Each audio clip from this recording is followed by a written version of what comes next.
পটুয়াখালীর কুয়াকাটা সংলগ্ন বঙ্গোপসাগরে এফবি সাগরকন্যা নামের একটি মাছ ধরা ট্রলার ডুবির ঘটনা ঘটেছে।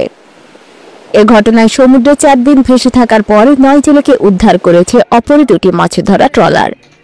এখনও নিখোঁজ রয়েছে আব্দুর রশিদ, নজরুল ইসলাম, রফিক, ইদ্রিস, হারুন ও কালাম নামের 6 জেলে।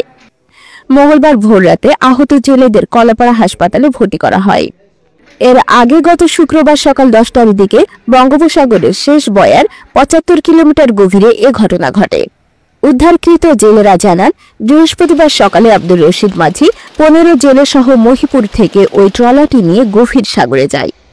শুক্রবার সকালে শেষ বয়ার 75 কিলোমিটার গভীর গিয়ে জাল ফেলার পর হঠাৎ একটি ঝড় ও উত্তাল ঢেউর তাণ্ডবে তাদের ট্রলারটি দুমড়ে মুচড়ে গিয়ে ডুবে যায়। এ সময় তাদের কাছ থেকে একজন হারিয়ে যায়। তারা 14 জন বাঁশ ও ফ্লুটের সাহায্যে ভাসতে শুরু করলে 2 দফায় আরও 5 জন হারিয়ে যায়। পরে তারা ভাসতে ভাসতে শেষ বয়া এলাকায় পৌঁছালে গতকাল রাতে 2টি ট্রলার ওই 9 জেলেকে উদ্ধার করে।